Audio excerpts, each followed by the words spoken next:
Want to start today with some breaking news. A former Dallas Cowboys executive and a Hall of Fame member has died. We're talking about Gil Brandt. He was the vice president of player personnel for the team for 28 years. He's credited with the drafting of stars like Roger Staubach and undrafted pickups of Drew Pearson and Cliff Harris. Owner Jerry Jones described Brandt as a pioneer of the sport who cemented his spot in the Ring of Honor and then the Hall. Gil Brandt died this morning at the age of 91. I want to bring in our colleague Keith Russell here, talk a little bit more about Gil. You covered his enshrinement into the Pro Football Hall of Fame. For younger fans, help us sort of put into perspective his legacy and also the impact that he had, Keith, really not only on just the Cowboys, but pro football. Ken, you can't describe the magnitude of what he was able to bring to the game of football. His loss is not just felt today by the Dallas Cowboys.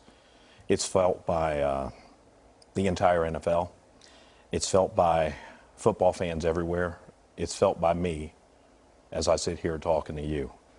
Gil Brandt, for people who don't know, he was the guy who measured what players could do without a football in their hands. We know about the NFL Combine. That's where the players go and do all these testing drills, and that's how it's determined how high they're going to get drafted. Gil Brandt, he invented that.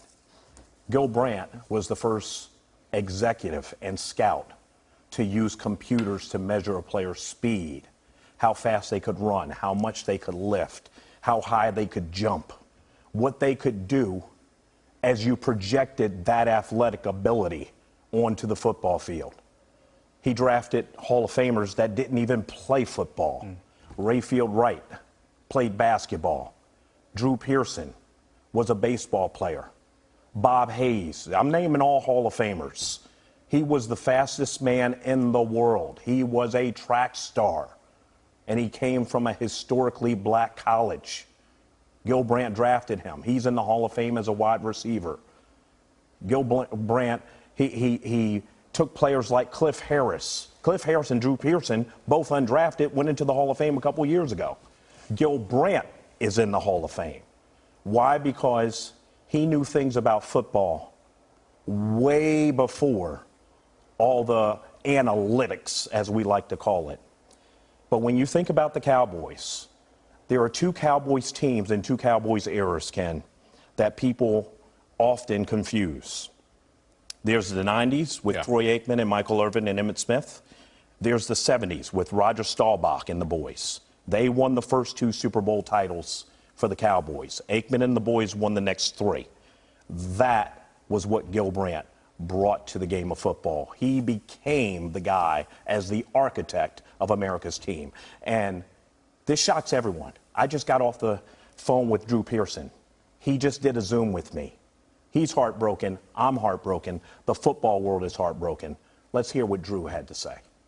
I can't call him up and say, Gil, what about this guy? Gil, what do you think about this? Or what do you think about that? So the real missing is really going to start now. And when I first heard the news, it brought tears to my eyes. And that's how much I love Gil Brandt. That's how much I respect Gil Brandt. And that's how much I'm going to miss Gil Brandt.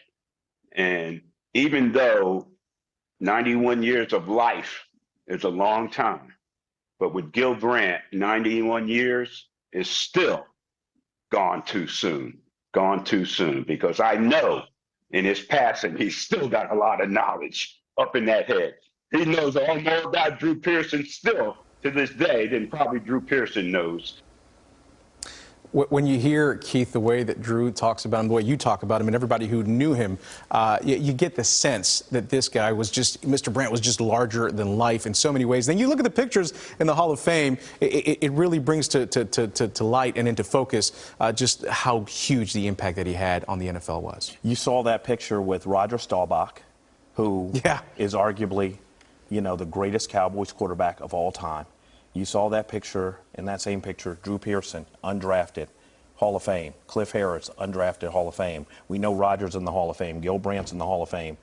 One of them was in a wheelchair, and that was Gil Brandt.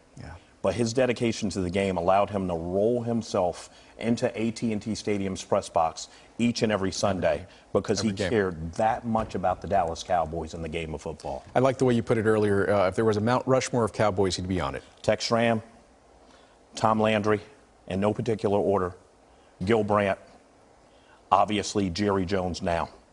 But Gil Brandt, he helped create the Cowboys being the America's team we know today. Keith, thank you very much for that perspective. We appreciate it. Yeah. Well, the Pro Football Hall of Fame tweeted about the passing of Gil Brandt as well. I want to show that to you. They noted that his work, which revolutionized, as you just heard, how NFL teams scout and evaluate their players, led the Dallas Cowboys to become one of America's sports franchises, including those 2 Super Bowl championships early on. We're going to have a lot more about Gil Brandt's legacy later on, and that starts at 4 p.m. right here on CBS News. With breaking news this midday, Gil Brandt, the Hall of Famer who helped build the Dallas Cowboys into America's team and pioneered scouting in the NFL, has died at the age of 91.